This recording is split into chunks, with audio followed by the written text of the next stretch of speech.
in the heart of rural Oklahoma, where the flatlands stretched out like an endless sea of golden wheat under the relentless sun, sat Willow Creek Trailer Park. It wasn't much to look at, a cluster of about 50 weathered mobile homes, some with peeling paint and sagging porches, others patched up with duct tape and hope. The park was tucked off Highway 77, just south of Enid, where the oil pumps bobbed like mechanical birds and the wind carried the faint scent of dust and forgotten dreams. Folks called it home because it was cheap, and in America, cheap was king when the bills piled up and the jobs dried up. Emma Lawson had lived in Lot 23 for the past 5 years. She was 28, with sun-kissed freckles across her nose and hair the color of straw that she tied back in a ponytail most days. By day, she worked at the local diner, slinging plates of biscuits and gravy to truckers and farmers. By night, she dreamed of getting out, maybe heading to Tulsa or even Dallas, where life seemed a bit brighter on the TV shows she binge-watched on her old laptop. But dreams were luxury items in Willow Creek, and Emma's were on layaway. It started on a Tuesday evening in late summer, when the heat hung heavy and the sky turned that bruised purple just before a storm. Emma was sitting on her steps, nursing a lukewarm Bud Light, watching the kids from Lot 15 chase fireflies in the common area. That's when she first noticed the shadows. Not the regular kind that danced with the setting sun, but something off. They lingered a bit too long under the rusted swing set, stretching like fingers, reaching for something they couldn't quite grasp. She blinked, chalked it up to the beer, and went inside to microwave a frozen dinner. The next morning, Old Man Harlan from Lot 7 was gone. Just vanished. His trailer door was ajar, coffee pot still warm on the counter, but no sign of him. The sheriff's deputy, a lanky kid named Deputy Ramirez, who looked like he was playing dress-up in his uniform, came by and asked a few questions. "Probably wandered off," he said, scribbling in his notebook.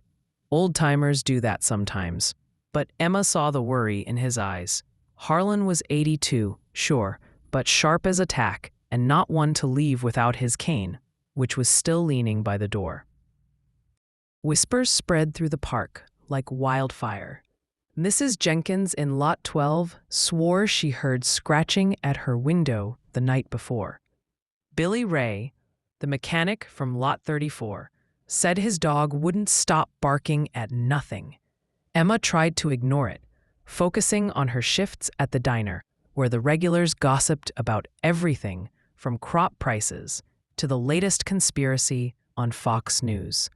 But that night, as she lay in bed, the shadows came to her trailer. It was a soft rustle at first, like leaves skittering across the metal roof. Then a silhouette passed by her window, tall, elongated, with no source from the streetlight outside. Emma sat up, heart pounding, and grabbed her phone. No signal. Typical for Willow Creek when the wind kicked up. She peered out, but saw only the empty gravel lot and the faint outline of trailers across the way. "Get a grip, girl," she muttered, her Oklahoma drawl thick with fatigue. But sleep didn't come easy after that. By Thursday, the disappearances had doubled.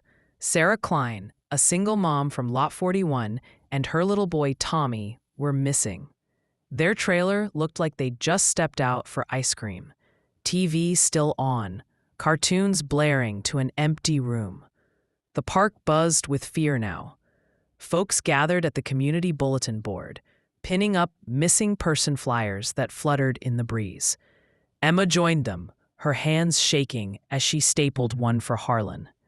"That's 3 in 2 days," said Rita, the park manager, a stout woman in her 50s, with a cigarette perpetually dangling from her lips. "Ain't natural. You think it's drugs?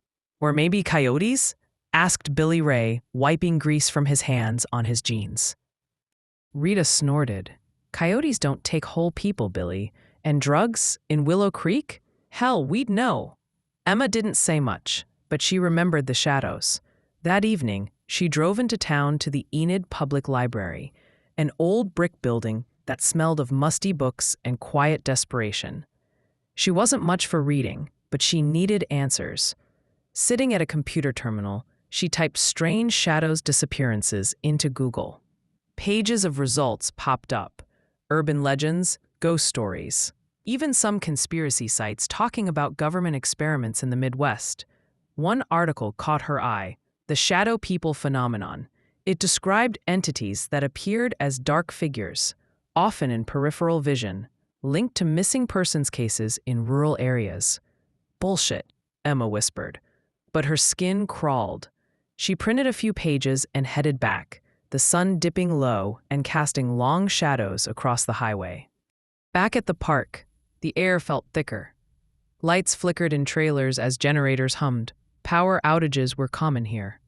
Emma locked her door, double-checked the windows, and sat with a baseball bat across her lap. The wind howled outside, rattling the thin walls. Then the scratching started again. This time it was at the door. "Who's there?" she called, voice steady despite the fear knotting her gut. No answer, just more scratching, like nails on metal. She crept to the peephole, but saw only darkness. Taking a deep breath, she flung the door open, bat raised. Nothing, just the empty night. But as she stepped back, she saw it. A shadow detaching from the side of her trailer, slinking toward the woods at the edge of the park. Emma didn't sleep that night. Instead, she paced, thinking about her life. She'd moved here after her dad died, leaving her with nothing but debts and a beat-up Chevy. Her mom had passed when she was a kid, cancer eating her from the inside. Willow Creek was supposed to be temporary, but time had a way of turning temporary into permanent in places like this. Friday brought rain, turning the gravel roads into mudslicks. Deputy Ramirez returned with the sheriff, a grizzled man named Sheriff Tate who looked like he'd seen too many bad days. They canvassed the park, asking about enemies, debts, strange visitors. Emma pulled Ramirez aside. "It's the shadows," she said, feeling foolish even as the words left her mouth. He raised an eyebrow. "Shadows? Look, I know it sounds crazy, but I've seen them, moving on their own." Ramirez glanced at the sheriff, then back to her. "Miss Lawson, people are missing. We need real leads, not ghost stories." But later, as they left, Ramirez slipped her his card. "Call if you see anything real." That afternoon, Emma knocked on Billy Ray's door. He was tinkering with an old Ford in his driveway, country music blaring from a radio. "Billy, you believe in ghosts?" He wiped his brow. "After what happened to my brother in Iraq, I believe in a lot of things I can't explain. Why?" She told him about the shadows. They decided to watch that night. Rita joined them, bringing a shotgun and a thermos of coffee. They sat in Emma's trailer, lights low, waiting. Midnight came and went. Then, at 1:17 a.m., the temperature dropped. Frost formed on the windows, impossible in summer. The shadows gathered outside, visible through the curtains, dozens of them, swirling like smoke. "Oh God," Rita whispered, crossing herself. Billy grabbed the bat. "What do we do?" Emma stood. "We fight." But as she reached for the door, a voice echoed in her head.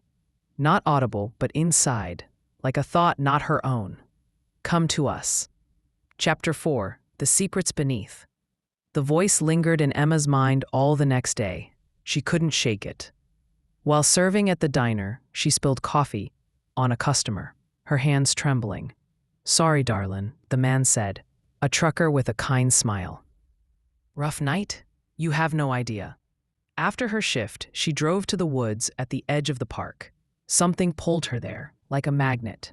The trees were dense, oaks and pines tangled with underbrush. She pushed through, thorns snagging her jeans until she found a clearing. In the center was an old well, boarded up but cracked. Kneeling, she pried a board loose. Darkness stared back, but then a whisper rose from the depths. Names: Harlan, Sarah, Tommy, and more, older names she didn't recognize. Rushing back, she found Billy and Rita. "There's a well in the woods." I think that's where they are. They armed themselves, bat, shotgun, flashlights, and headed out as dusk fell. The shadows were waiting, blocking the path. They lunged, cold touches like ice on skin. "Run," Billy yelled, swinging the bat. It passed through them like air, but they recoiled. At the well, Rita shot the boards off. Inside, a ladder descended into blackness. Emma went first, flashlight beam shaking. At the bottom, a chamber opened up, old, with walls etched in strange symbols. And there, huddled in the corner, were the missing people, alive but dazed. "Emma?" Harlan croaked. But the shadows poured in, filling the space. The voice boomed in her head. "We are the forgotten, the ones left behind." Emma realized then, the park was built on an old burial ground, Native American perhaps, or settlers from the Dust Bowl era. The shadows were spirits, angry at being disturbed. "We have to apologize," she said. "Give them peace." They helped the captives up, then Emma tossed a lit match into the well. No, wait, that was stupid.